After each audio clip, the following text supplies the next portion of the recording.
आम ओडिशारे एमिति गोटे गछ अछि कि से गछ मूलकू से आखपाखर गाँवर लोक मैंने जीवाकू डरती। आ से गछ विषय लोक मैंने कहती कि से बरगछरे गोटे एंटिटी रोचे। आ से बरगछ मूलकू आज पर्यंत भी माने से गछ मूलकू केही जाऊना। आ जी थरे जाइछि से केबे हेले फेरिकी आसी नाही। आज भी से घटना माने से एरिया रे हलचल होइकी रही। आ से गछ विषय जी भी शुणुची से भय माने थरी उठुची पूरा। नमस्कार सांग माने, मो ना राजेश, आपण माने देखुचंती रियल भूत कहानी। तो सांग माने आज जो कहानीटी आपण मानकु सुनियाकु जाउची ए कहानीटी गोटे सत घटना उपरे आधारित। आउ ए घटनाटी खोर्धा डिस्ट्रिक्ट रो मंगलजोड़ी गाँव आउ आपण माने यूट्यूब रे यही स्टोरी बहुत शुणी हेले मु आपण मानकु आज कहवाकू चाहूँगी जे खोर्धा डिस्ट्रिक्ट रे मो निज घर आउ से गाँ ठारू मो घर मात्र 3 किलोमीटर। माने मु कहवाकू आपण मानकु चाहूँगी कि से गाँ ठारू मोर निज गाँ मात्र 3 किलोमीटर। आउ से गाँ विषय रे मु अधिका किछिटा जानिछि जहाँकि यही स्टोरी रे आपण मानकु यही कहानी रे शुणियाकू जाउछि। से गाँ रे एमिति कौन घटिछि जहाँ फल कि से गाँर लोक माने कि छोट छुआ एबे भी से गछ मूलकू केही जाउनाहांती, दिन बेले हो कि रातिर हो। आउ ए कहानी मो निज गाँर बोली कहले किछि भूल हबनी। सेथिबाई प्लीज कहानीटी लास्ट पर्यंत शुणंतु। चलंतु आजिर ये कहानीटी माने मंगलजोड़ी कहानीटी आरंभ करिबा। माधव बोली गोटे पिला जी कि ता बापा माँ सहित बेंगलोर रे रुहे। से माने बेंगलोर रे छोटिया मोटिया माने कंपनी रे काम करंदी। आउ माधव जी तांको पुओ सीए सेठी बिजनेस करी माने गोटे बिजनेस रे से पैसा किछिटा लगैथिला। सेथरे आउ सेठी से माने भड़ा घर नहीं कि रुहंती। मझिरे कौन हला माधवर बिजनेस रे टिके लॉस देखैला। आउ लॉस जेतेले देखैला माधव मन दुखरे रहउथिला। ता बापा माँ ताकू बहुत भल पाती। से माने भी ताकू बुझिया सुझिया करंती कि पुओ देखे जदि भी बिजनेस रे किछि लॉस होइछि ताहले आगुकू किछिटा बहुत चेंज हवा। आ तू व्यस्त हनी एमिति कहिकी ताकू बुझाती, बहुत प्रकार बुझिया बुझी करंती। हेले माधवर बिजनेस जहाँकि लॉस देखौथिला आगुकू आउ किछि दिन गला परे अधिक अधिक तार लॉस देखैला। माने जेमिति कि से काम से कंपनी से छाड़िया को बाध्य हो गला। कहीं जेते दिन गड़ुची सेते तार बिजनेस रे घाटा देखौछि। एमिति चली थाए। दिने ता बापा माँ भाविले कि माधव को नेकी आम पुओ को नेकी आम गाँ को चली जावा और गाँव रे छोटिया मोटिया बिजनेस करिकी चलिबा। काहेकि ना से एमिति से बिजनेस रे तांकर लॉस होइथला जहाँ फल कि सी जो घरे भड़ा नहीं कि रोहुथिले से घरर भड़ा माने भड़ा दबाक भी तांको पाखरे सेतिकी पैसा होनथिला। से माने बाध्य होइकी माधव को दिने कहले कि माधव सुने आम गाँ को चली जावा। गाँव रे आम किछि छोट बिजनेस तो करिबु जहाँ फल कि आम सेठी से गाँव रे आम रहिबा। एमिति कथा हेले माधव प्रथमे इच्छा करू न थाए कहीं ना से गाँ को केबे हेले आसी नथिला। जाहले भी 10 वर्ष हो जिवो। आउ एमिति किछि समय ता बापा माँ ताको बुझिया बुझी कला परे लास्ट को माधव मानिला जहाँकि से माने गाँ को आसिया पई बाहरिले। आउ माधवर गाँ थिला मंगलाजोड़ी।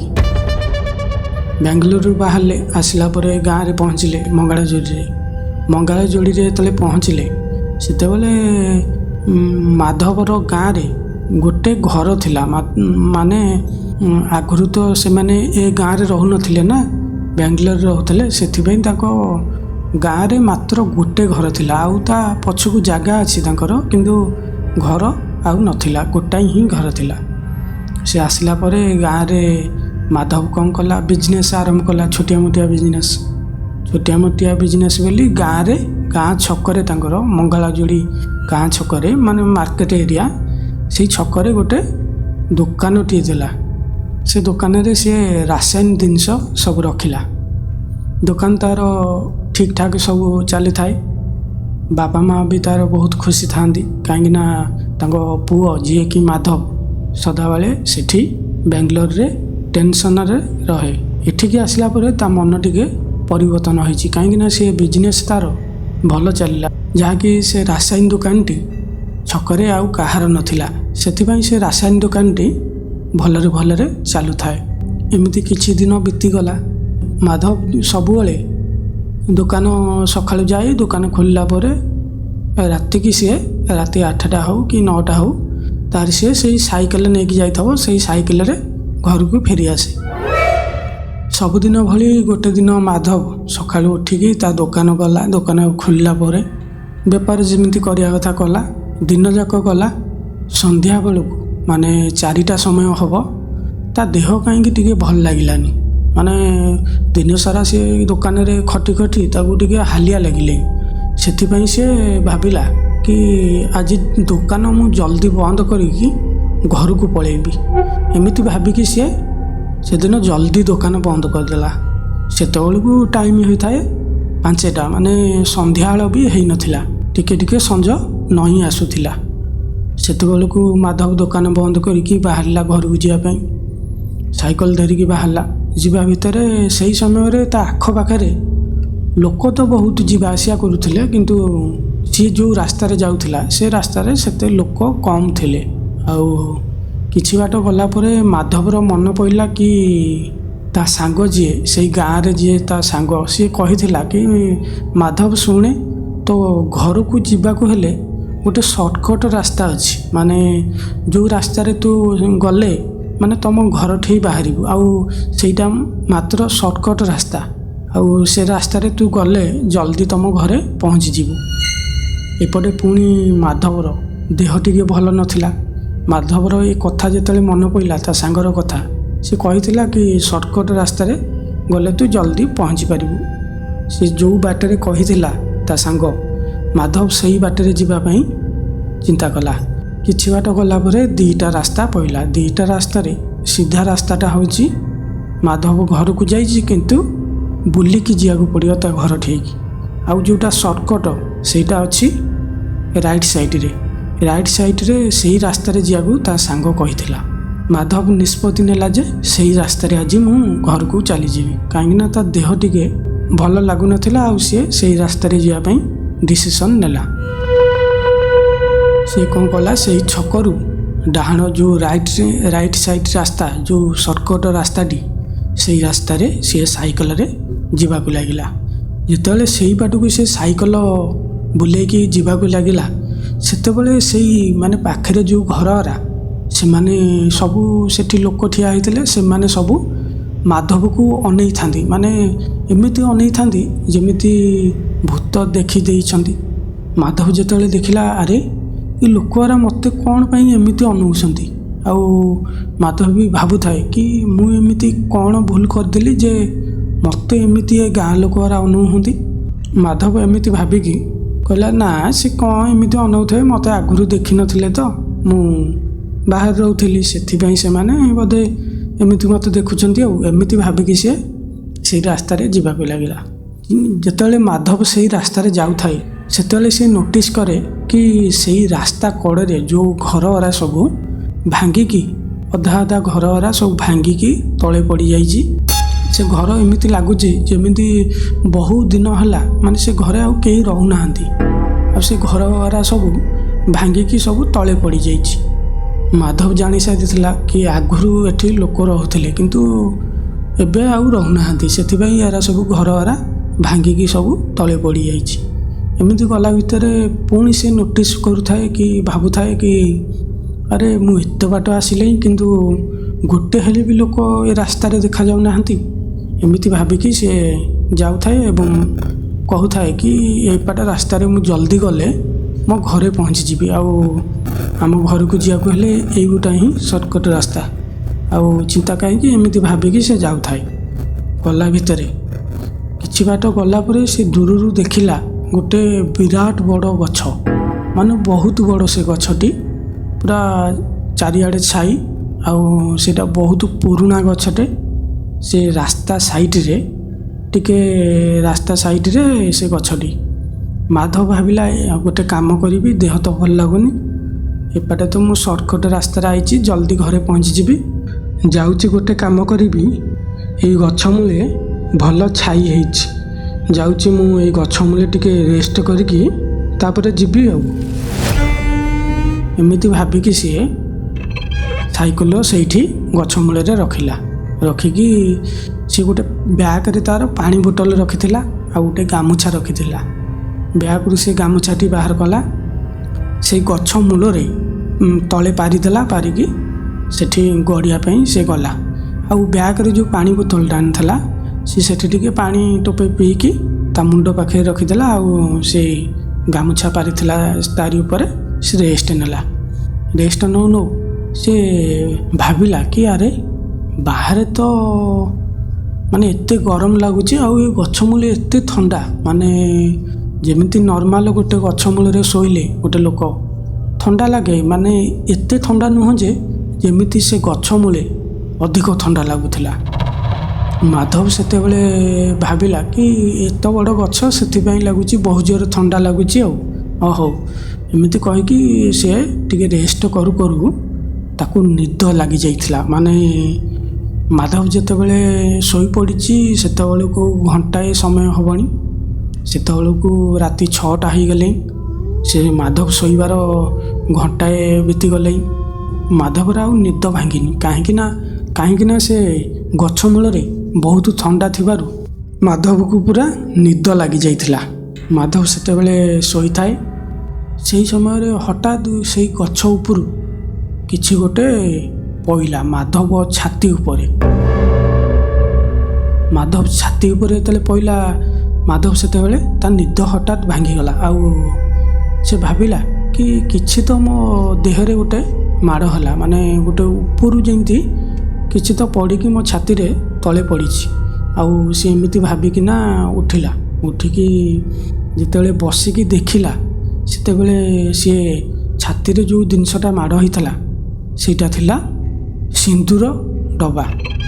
ଯେତେବେଳେ ସେ ଦେଖିଲା କି ଏଇ ସିନ୍ଦୁର ଡବା ଏଠିକି କେମିତି ଆସିଲା, ସେ ଭାବିଲା ମନେ ମନେ, କହିଲା ଆରେ ଗଛ ଉପରୁ ସିନ୍ଦୁର ଡବା କେମିତି ଆସିଲା, ଆଉ ଏଠି ତ କେହି କୁଆଡ଼େ ନାହାନ୍ତି, ଆଉ ଘର ଦ୍ୱାର ବି ନାହିଁ, ଆଉ ସିନ୍ଦୁର ଡବା ଏଠିକି କେମିତି ଆସିଲା, ପୁଣି ଗଛ ଉପରୁ ପଡ଼ୁଛି। ଏମିତି ଭାବିକିନା ସିଏ ଚାରିଆଡ଼େ ଆଖି ବୁଲେଇକି ଚାରିଆଡ଼େ ସିଏ ଗଛ ଚାରିପଟକୁ ଅନେଇଲା, କିନ୍ତୁ ସେଠି କେହି ନଥିଲେ। ସେତେବେଳେ ମାଧବ ଭାବୁଥାଏ କି ଏ ସିନ୍ଦୁର ଡବା ଭିତରେ କ'ଣ ଥାଇପାରେ, ଆଉ ଏମିତି ଭାବିକି ସେ ଡବାକୁ ସିଏ ଖୋଲିବା ପାଇଁ ଗଲା। ତ ସାଙ୍ଗମାନେ, ମାଧବର ଏହି ଭୁଲଟା ତା ଜୀବନଟାକୁ ବଦଳେଇକି ରଖିଦେବ ବୋଲି ସେ ଜାଣିନଥିଲା। ଆଉ ସିଏ ସେଇ ଭୁଲ କରିବାକୁ ଯାଉଥିଲା ଯେ ସେଇ ସିନ୍ଦୁର ଡବାକୁ ଖୋଲିବା ପାଇଁ ଯାଉଥିଲା। ତାପରେ ମାଧବ କ'ଣ କଲା, ସେ ସିନ୍ଦୁର ଡବାକୁ ଖୋଲିବା ପାଇଁ ଯେତେ ଚେଷ୍ଟା କଲା, ମାନେ ଯେତେ ଜୋରରେ ତାକୁ ଦୁଇ ହାତରେ ଧରିକି ଖୋଲିବା ପାଇଁ ଚେଷ୍ଟା କରୁଥାଏ, କିନ୍ତୁ ସେ ସିନ୍ଦୁର ଡବା ଖୋଲୁ ନଥାଏ। କାହିଁକିନା ସେ ସିନ୍ଦୁର ଡବାଟା ବହୁତ ଜୋରରେ ଟାଇଟ୍ ଥିଲା, ଆଉ ସେ ଯେତେ ଚେଷ୍ଟା କରୁଥିଲା ଖୋଲୁ ନଥିଲା। ତାପରେ ଏମିତି କିଛି ସମୟ ସିଏ ଟ୍ରାଏ କଲା ଭିତରେ ଲାଷ୍ଟକୁ ସେ ସେଇ ସିନ୍ଦୁର ଡବାକୁ ଖୋଲିଦେଲା। ଖୋଲିଲା ଯେତେବେଳେ ସେ ସିନ୍ଦୁର ଡବାଟା ଗୋଟେ ଝଟକାରେ ଖୋଲିଲା। ଝଟକା ନେଇକି ଯେତେବେଳେ ଖୋଲିଛି, ସେ ଭିତରେ ସିନ୍ଦୁର, ଖାଲି ନାଲି ସିନ୍ଦୁର ଫୁଲ୍ ହେଇକି ଥିଲା ସେ ଫରୁଆ ଭିତରେ।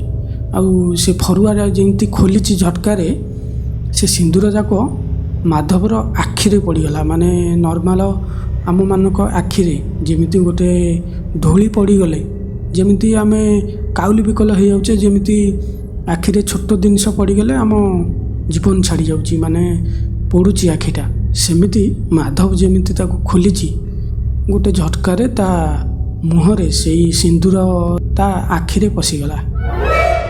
ଆଖିରେ ଯେମିତି ପଶିଗଲା, ମାଧବ ତୁରନ୍ତ ଯେତେ ଆଖି ମକଚାମକଚି କରିକି, ସେଠି ଆଉ କେହି ନାହାନ୍ତି ନା, ସେ କ'ଣ କରିବ, ସେ ଭାବିଲା କି ଆରେ ମୁଁ ତ ପାଣି ବୋତଲ ଆଣିଥିଲି ଆଉ ମୁଁ ପିଇକି ମୋ ମୁଣ୍ଡ ଉପରେ ଥୋଇଥିଲି, ଏମିତି ଭାବିଛି। ଏମିତି ଭାବିକିନା ସେ ସାତିଆଦି ଜୀବନ ବିକଳରେ ମାନେ ଏମିତି ଡରାଣ୍ଡି ଯାଇକି ସେ ବୋତଲଟିକୁ ପାଇଲା ପରେ ସେ ବୋତଲଟିକୁ ସିଏ କ'ଣ କଲା, ଠିପି ଖୋଲିକି ତା'ର ସାତିଆଦି ସେ ତା ମୁହଁରେ ପାଣି ମାଇଲା ପରେ ପୁରା ମୁହଁ ଟିକେ ମଜାଠି ତାକୁ ଟିକେ ଆରାମ ଲାଗିଲା। ତାପରେ ଯେତେବେଳେ ଆରାମ ଲାଗିଲା ସେ ସାମ୍ନାକୁ ଦେଖିଲା, ତା ସାମ୍ନାରେ ଠିଆ ହେଇଥିଲା ଗୋଟେ ଝିଅ। ଆଉ ସେ ଝିଅ ଏମିତି ଦେଖାଯାଉଥିଲା ଯେମିତି ମାନେ ତା ସହିତ କିଛି ଖରାପ କାମ କି ଅଘଟଣ କିଛି ତ ଘଟିଛି। ମାଧବ ତାକୁ ଯେତେବେଳେ ଦେଖିଲା ଭାବିଲା ମନେ କି ଏ ଝିଅ ଏଠି କେମିତି ଆସିଲା, ଆଉ ତା ସାଙ୍ଗରେ ତ କିଛି ତ ଗୋଟେ ହେଇଛି, କାହିଁକି ନା ତା ପ୍ୟାଣ୍ଟ ସାର୍ଟ ଦ୍ୱାରା ସବୁ ଚିରି ଯାଇଥିଲା, ସବୁଆଡ଼ କାନ୍ଧ ବେକଠା ସବୁ ଚିରି ଯାଇଥିଲା, ଆଉ ତା ଦେହରୁ ବି ବ୍ଲଡ଼ ବାହାରୁଥାଏ, କିଛି ଜାଗାରୁ ରକ୍ତ ଟିକେ ଝରୁଥାଏ। ମାଧବ ମନେ ଭାବିଲା କି ଏ ଝିଅଟା କେମିତି ଆସିଲା। ଏମିତି ଭାବିକିନା ସେ ପଚାରିଲା ତାକୁ, କହିଲା ଭଉଣୀ ତମର କିଛି ଅସୁବିଧା ହେଇଛି କି, ଆଉ ତମେ ଏଠି କେମିତି ଆସିଲ, ଆଉ ଏ ସମୟରେ ତମେ ଏଠି ଏକୁଟିଆ, ଆଉ ତମ ସାଙ୍ଗରେ କ'ଣ ହେଇଛି କି କିଛି। ଯେତେବେଳେ ମାଧବ ଏସବୁ ପଚାରୁଥାଏ ସେ ଝିଅକୁ, ହେଲେ ସେ ଝିଅ ମାନେ କିଛି କହୁନଥାଏ, ଯେମିତି ପୁରା ଚୁପଚାପ ହୋଇ ସେଠି ମାଧବ ସାମ୍ନାରେ ଠିଆ ହୋଇଥାଏ, ଆଉ ମାଧବକୁ ଦେଖୁଥାଏ, ମାନେ ମାଧବକୁ ପୁରା ବଡ଼ ଆଖିରେ ଅନାଇଥାଏ। ଆଉ ତା ଚୁଟି ଗୁଡ଼ାକ ମାନେ ମୁଣ୍ଡର ଚୁଟି ଗୁଡ଼ାକ ସବୁ ଏମିତି ତା ମୁହଁକୁ ଢାଙ୍କିକି ଘୋଡ଼େଇ ହେଇକି ରହିଥାଏ। ଆଉ ମାଧବ ଯେତେ ତାକୁ ପଚାରିଲା ସେ ଝିଅ ତାକୁ କିଛି କହୁନଥାଏ, ତାକୁ ସେମିତି ସେ ବଡ଼ ଆଖିରେ ସେ ଝିଅ ତାକୁ ଅନାଇଥାଏ। ମାଧବ ତୁରନ୍ତ ପୁଣି ଥରେ ତାକୁ କହିଲା କି ଭଉଣୀ ତମେ ଯଦି କିଛି ନ କହିବ ମୁଁ ଜାଣିବି କେମିତି କି ତମ ସାଙ୍ଗରେ କ'ଣ ହେଇଛି, କି ତମେ ଏଠି କେମିତି ପଳେଇ ଆସିଛ, କି ରାସ୍ତା ଜାଣିପାରୁନ, କହିଲେ ତ ଫେଣି ମୁଁ ଜାଣିବି ନା। ଏମିତି ମାଧବ ବାରମ୍ବାର ସେ ଝିଅକୁ ପଚାରୁଥାଏ। ମାଧବର ଏଇ କଥା ଶୁଣିକି ସେ ଝିଅ ଯିଏକି କିଛି କହିଲାନି, ତାପରେ ସିଏ ହଠାତ୍ ମାନେ ଆଖି ପିଛୁଳାକି ବୁଲିକି ସେ ଝିଅ ଦୌଡ଼ିକି ଗଲା, ମାନେ ବିଜୁଳି ମାର୍କାରେ ଦୌଡ଼ିକି ଗଲା, ଯାଇକି ଯେଉଁ ଗଛ ମୂଳେ ସେ ମାଧବ ଶୋଇଥିଲା ସେଇ ଗଛ ସେପାଟକୁ ଯାଇକି ଲୁଚି ପଇଲା। ମାଧବ ଗଛ ଏପାଟେ ଅଛି, ସେ ଝିଅ ଦୌଡ଼ିକି ଯାଇକି ସେପାଟେ ଲୁଚି ପଇଲା ଗଛ ମୂଳରେ।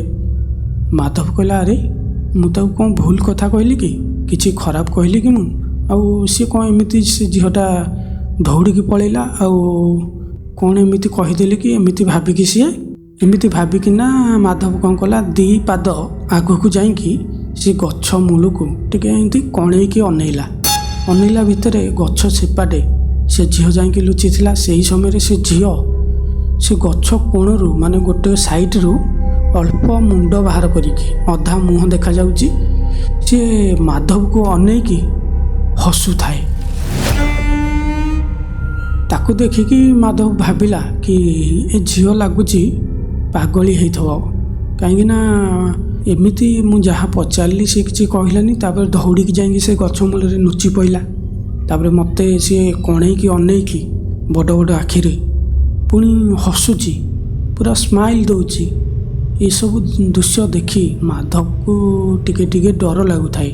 ମାଧବ ଭାବୁଥାଏ ଦେଖିଆ ସେ ଝିଅ ପାଖକୁ ମୁଁ ଯାଇ ପଚାରିଆ କାହିଁକି ତୁ ଏମିତି ହସୁଛୁ। ଆଉ ମାଧବ ଏମିତି ଭାବିକିନା ସେ ଯେଉଁ ଗଛ ମୂଳରେ ଲୁଚିଥିଲା ସେ ଗଛ ମୂଳକୁ ମାଧବ ଯାଉଛି। ଯିବା ଭିତରେ ଯେତେବେଳେ ମାଧବ ସେ ଗଛ ମୂଳରେ ପହଞ୍ଚିକି ସେ ଗଛ ସେପାଟକୁ ଅନଉଛି, ସେତେବେଳେ ସେ ଝିଅ ସେଠି ନଥିଲା, କୁଆଡ଼େ ଗାୟବ ହୋଇଯାଇଥିଲା। ମାଧବ ତୁରନ୍ତ ଟିକେ ଡରିଗଲା, ସେଠି ହଠାତ୍ ହଡ଼ବଡ଼ ହୋଇଗଲା, କାହିଁକିନା ସେତେବେଳକୁ ସନ୍ଧ୍ୟାବେଳ ହୋଇଗଲେ। ମାଧବ ଦେଖିଲା କି ଚାରିଆଡ଼େ ସେ ଝିଅ ତ ନାହିଁ, ଆଉ ଏଇ ଗଛ ମୂଳରେ ଲୁଚିଥିଲା, ଆଉ ହଠାତ୍ କୁଆଡ଼େ ଚାଲିଗଲା। ଆଉ ଏମିତି ଭାବିକିନା ସେଇଠି ମାଧବ ଠିଆ ହେଇଛି। ସେଇ ସମୟରେ ଗଛ ଉପରୁ କିଛି ତ ମାନେ ପାଣି ଭଳିଆ ତା ମୁହଁରେ ପଇଲା, ମାନେ ଠପ୍ ହେଇକି ତା ମୁହଁରେ ପଇଲା। ମାଧବ ଦେଖିଲା, କହିଲା ମୋ ମୁହଁରେ କ'ଣ ଗୋଟେ ପଇଲେ। ସେ ସାତିଆଦି ହାତରେ ଏମିତି ମୁହଁକୁ ଆଣିକି ହାତ ମାରିକି ଦେଖିଲା। ଯେତେବେଳେ ଦେଖିଲା ସେତେବେଳେ ସେ ଦେଖିଲା କି ବ୍ଲଡ଼ ମାନେ ତା ହାତ ସାରା ପୁରା ବ୍ଲଡ଼ ଆଉ ତା ମୁହଁରେ ଟପ୍ ଟପ୍ ହେଇକି ପଡ଼ୁଛି। ମାଧବ ପୁରା ଏସବୁ ମାନେ ଦୃଶ୍ୟ ଦେଖି ସେତେବେଳକୁ ସିଏ ପୁରା ଡରି ଯାଇଥିଲା। ତୁରନ୍ତ ସିଏ କ'ଣ କଲା, ଗଛ ଉପରକୁ ଅନେଇଲା, କହିଲା ଗଛ ଉପରୁ ପଡ଼ୁଛି। ଯେତେବେଳେ ଗଛ ଉପରକୁ ଅନେଇଲା ସେତେବେଳେ ମାଧବ ଯାହା ଦେଖିଲା ତା ପାଦ ତଳୁ ମାଟି ଖସିଗଲା। କାହିଁକି ନା ଯେଉଁ ଝିଅଟିକି ସିଏ ଏବେ ଖୋଜୁଥିଲା ସେଇ ଝିଅଟି ଗଛ ଉପରେ ଥିଲା। ଆଉ ସେ ଝିଅ ଦେହ ସାରା ପୁରା ବ୍ଲଡ଼ ବାହାରୁଥିଲା, ରକ୍ତ ତା ଦେହ ସାରା ଝରୁଥିଲା ପୁରା। ଆଉ ସେ ରକ୍ତ ଆଡ଼କ ସେଇ ମାଧବର ମୁହଁରେ ଟପ୍ ଟପ୍ ହେଇକି ପଡ଼ୁଥିଲା। ମାଧବ ଏସବୁ ଦୃଶ୍ୟ ଦେଖି ମାନେ ସେତେବେଳକୁ ସିଏ ପୁରା ଡରି ଯାଇଥିଲା। ଆଉ ସେ ଝିଅଟି ମାଧବକୁ ଦେଖିକି ସେଇ ଗଛ ଉପରେ ଥାଇକି ସିଏ ମାଧବକୁ ଅନେଇକି ପୁରା ସ୍ମାଇଲ୍ କରୁଥାଏ। ମାନେ ମାଧବ ସେତେବେଳକୁ ପୁରା ଡରି ଯାଇଥିଲା। ଆଉ ମାନେ ତା ଗୋଡ଼ ହାତ ସେତେବେଳକୁ ଥରିଲେଣି। ଆଉ ମାଧବ ସେହି ସମୟରେ ଚିତ୍କାର କଲା, କହିଲା କିଏ କୁଆଡ଼େ ଅଛ ମୋତେ ବଞ୍ଚାଅ, ଭାଇମାନେ କିଏ କୁଆଡ଼େ ଅଛ ମୋତେ ବଞ୍ଚାଅ। ଏମିତି କହିକିନା ସିଏ ଯେମିତି ସେମିତି କରିକି ତା ସାଇକେଲକୁ ଧଇଲା। ଆଉ ସାଇକେଲକୁ ଧରିକି ଜୋରରେ ପେଡ଼ାଲ ମାରି ମାରି ଆଗକୁ ଚଲେଇବାକୁ ଲାଗିଲା। ଗର୍ଜନ କରିକି ପୁରା ଚିଲେଇକି ଆଗକୁ ଚଲେଇବାକୁ ଲାଗିଲା। ତା ଘର ଆଡ଼କୁ ଚଲେଇବାକୁ ଲାଗିଲା ସାଇକେଲ। ଏମିତି କିଛି ସମୟ ବହୁ ଜୋରରେ ପେଡ଼ାଲ ମାରି ମାରି ଯାଉଥାଏ। ସିଏ ବି ଭାବୁଥାଏ କି ମୁଁ ଭୁଲ ଲୋକେସନକୁ ପଳେଇ ଆସିଛି କି, ଆଉ ଭୁଲ ରାସ୍ତା ଦେଇ ମୁଁ ଘରକୁ ଯାଉଥିଲି କି। ଏମିତି ଭାବିକି ସବୁ ମାନେ ସେତେବେଳକୁ ସିଏ ପୁରା ଡରି ଯାଇଥିଲା। ଆଉ ବହୁ ଜୋରରେ ସାଇକେଲର ପେଡ଼ାଲକୁ ବହୁ ଜୋରରେ ମାରୁଥାଏ।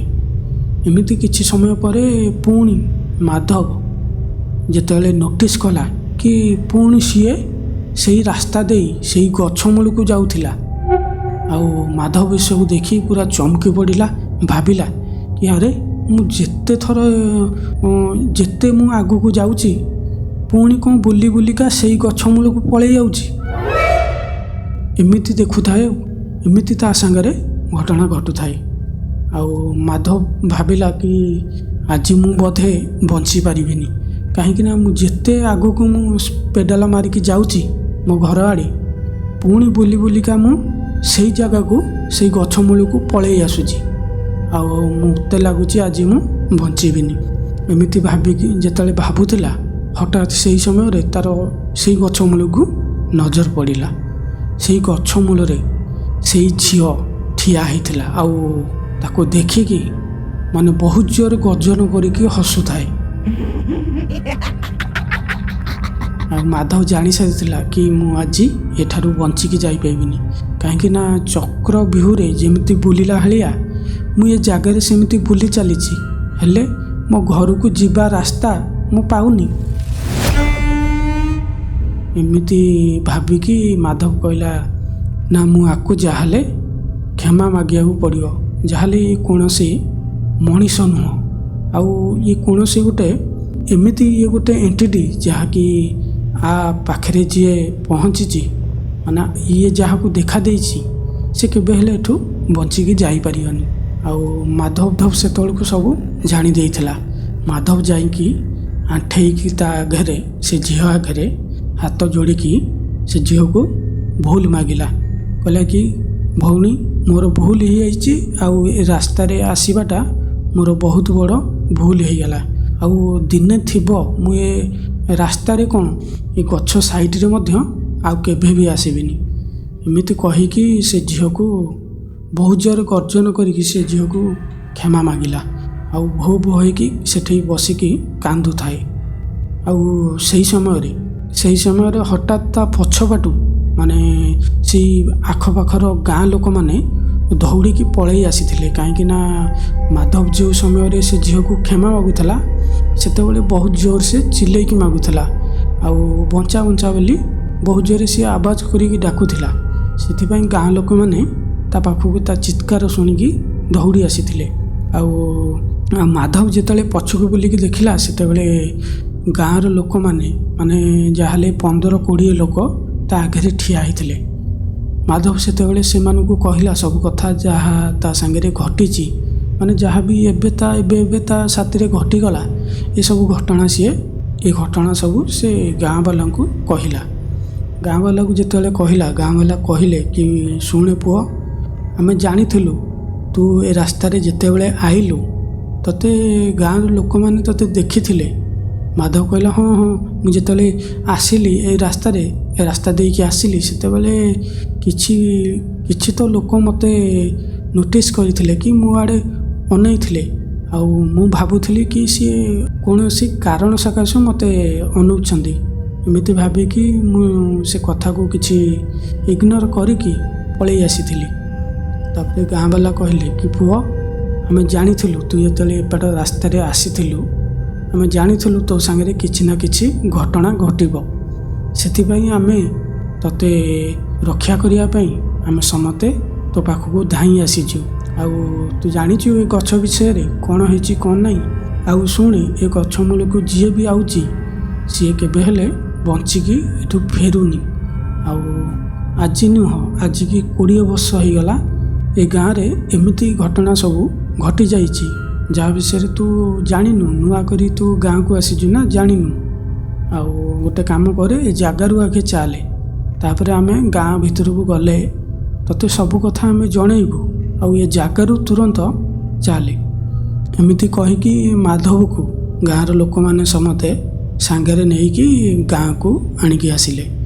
ଆଣିକି ଆସିଲା ପରେ ମାଧବ ସେବେଠାରୁ ମାନେ ସେ କଥା ଯେତେବେଳେ ତାର ମନେ ପଡ଼ିଯାଏ ମାନେ ତା ଛାତି ଭିତରେ ଯେମିତି ଦୁଲକେଇ ଦିଏ। ଆଉ ମାଧବ ଯେତେବେଳେ ସବୁଦିନ ରାତିରେ ଯେତେବେଳେ ଶୋଇବା ପାଇଁ ଯାଏ ସେତେବେଳେ ସେଇ ଝିଅର ହସ ହସ ମୁହଁଟି ତାକୁ ଦେଖାଯାଉଥିଲା। ଆଉ ଆଜି ପର୍ଯ୍ୟନ୍ତ ବି ମାଧବ ସେ ହସକୁ ଭୁଲି ପାରିନି। କାହିଁକିନା ସେ ହସ ଏତେ ଖତରନାକ ଥିଲା କି ମାଧବ ଯେତେବେଳେ ଏ କଥା ତାର ମନେ ପଡ଼ିଯାଏ ଯେମିତି ତା ଛାତି ଭିତର କଲିଜାଟା ଯେମିତି ବାହାରକୁ ବାହାରିକି ପଳେଇ ଆସିବ, ଏମିତି ହେଉଥିଲା।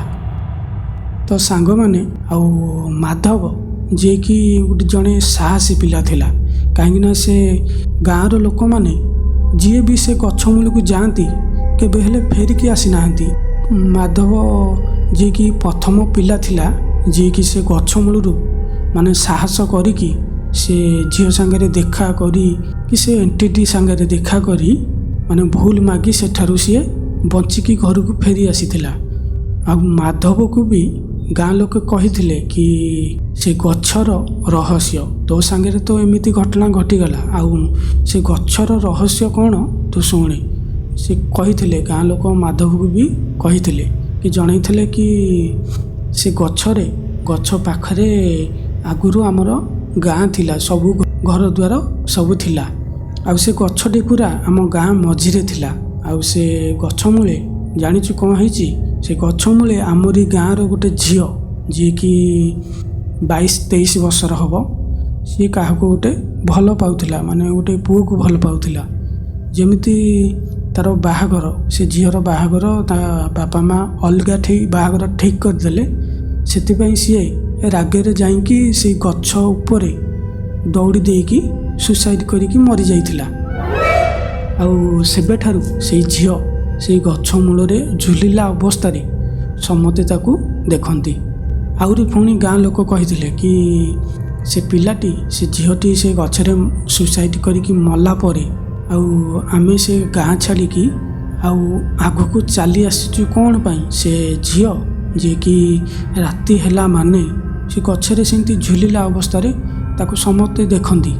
ଆଉ ଗୋଟେ ଦିନ କ'ଣ ହେଇଛି ନା, ଆମରି ଗାଁର ଗୋଟେ ଛୋଟିଆ ଝିଅ ଯିଏକି ମାନେ ଖେଳୁଥିଲା ସମସ୍ତଙ୍କ ସାଙ୍ଗରେ, ଏମିତି ଖେଳୁ ଖେଳୁ ସେ ଗଛ ମୂଳକୁ ଚାଲି ଯାଇଛି। ଗଛ ମୂଳକୁ ଯେମିତି ଯାଇଛି ସେ ଆଉ କେବେ ହେଲେ ଫେରିକି ଆସିଲାନି। କାହିଁକିନା ଗାଁ ଲୋକ ସବୁ ଦେଖିଥିଲେ କି ସେ ଝିଅଟି ସେ ଗଛ ମୂଳ ଆଡ଼େ ଖେଳିବାକୁ ଯାଉଥିଲା। ଆଉ ସେ ସମୟ ବି ଦିନ ସମୟ ଥିଲା, ହେଲେ ସେ ଝିଅଟି, ଛୋଟ ଝିଅଟି ଆଉ ଫେରିକି ଆସିନଥିଲା। ଏମିତି ଏସବୁ କଥା ସବୁ ଗାଁ ବାଲା ମାଧବକୁ ଜଣେଇଥିଲେ। ଆଉ ମାଧବ ଏସବୁ ଜାଣିଲା ପରେ ସେବେଠାରୁ ଆଉ ସେ ଗାଁ ରାସ୍ତା କ'ଣ ଗଛ ରାସ୍ତା ଦେଇ କି ସେ ଗାଁ ରାସ୍ତା ଦେଇ ସେପଟେ ଗଲା ନାହିଁ। କାହିଁକିନା ମାଧବ ଏସବୁ କିଛି ଜାଣିନଥିଲା। ଏ ଘଟଣା ବିଷୟରେ କି ଏତେ ରହସ୍ୟମୟ ଘଟଣା ବିଷୟରେ ସେ ଜାଣିନଥିଲା। ତ ସାଙ୍ଗମାନେ କହିବାକୁ ଗଲେ ଏ ଯେଉଁ ମଙ୍ଗଳାଯୋଡ଼ି ଗାଁ, ସେଇଟା କହିବାକୁ ଗଲେ ମୋ ନିଜ ଗାଁ। କାହିଁକିନା ସେଠୁ ମୋର ଯେମିତି ମୁଁ ଆପଣମାନଙ୍କୁ କହିଥିଲି ଆଗରୁ कि 2-3 କିଲୋମିଟର ଦୂରରେ ମୋ ନିଜ ଗାଁ। ଆଉ ସେଇ ଗାଁରେ ବର୍ତ୍ତମାନ ମୁଁ ରହିକି ଆପଣମାନଙ୍କୁ ଏବେ କାହାଣୀଟି ଶୁଣାଉଛି। ଆଉ ଏ ଷ୍ଟୋରି ବିଷୟରେ ଆପଣ କିଛି ଅଧିକା ଯଦି ଜାଣିବା ପାଇଁ ଚାହୁଁଛନ୍ତି ତାହେଲେ କମେଣ୍ଟ ବକ୍ସରେ ନିଶ୍ଚୟ କମେଣ୍ଟ କରିକି ଜଣାନ୍ତୁ। ଆଉ ଏ ଗାଁ ବିଷୟରେ କି ଏ ରହସ୍ୟମୟ ଏ ସତ ଘଟଣା ବିଷୟରେ କିଛିଟା ଆଉ ମୁଁ ଆପଣମାନଙ୍କୁ କହିନି, ଯାହାଫଳରେ କି ମୁଁ ଆଉ ଗୋଟେ ଭିଡ଼ିଓ ଆଣିବା ପାଇଁ ଚେଷ୍ଟା କରିବି। ଆପଣମାନେ ଯଦି କମେଣ୍ଟରେ ମୋତେ ଜଣେଇବେ କି ଆର ପାର୍ଟ 2 ଦେଖିବା ପାଇଁ, ତାହେଲେ ମୁଁ ନିଜେ ଟ୍ରାଏ କରିବି କି ଆଉ ଗୋଟେ ଭିଡ଼ିଓ ଆର ପାର୍ଟ 2 ଭିଡ଼ିଓ ଆଣିବା ପାଇଁ ଚେଷ୍ଟା କରିବି। ଠିକ୍ ଅଛି ସାଙ୍ଗମାନେ, ଯଦି ଏମିତି କିଛି କାହାଣୀ ସତ କାହାଣୀ ଆପଣଙ୍କ ପାଖରେ ଥାଏ ତାହେଲେ ପ୍ଲିଜ୍ ମୋତେ କମେଣ୍ଟରେ ନିଶ୍ଚୟ ଜଣେଇବେ। ଆଉ ଆପଣଙ୍କ ଷ୍ଟୋରି ଯଦି ମୋତେ ଭଲ ଲାଗିବ ଆଉ ସେ ଷ୍ଟୋରିକୁ ମୁଁ ନେକ୍ସଟ ଭିଡ଼ିଓରେ ଆଣିବା ପାଇଁ ଚେଷ୍ଟା କରିବି। ତାହେଲେ ରହୁଛି, ଆଜି ତ ସମୟ ହୋଇଯାଇଛି। ଦେଖା ହେବା ଆଉ ଗୋଟେ ଅତି ଭୟାନକ କାହାଣୀରେ। ଜୟ ଜଗନ୍ନାଥ।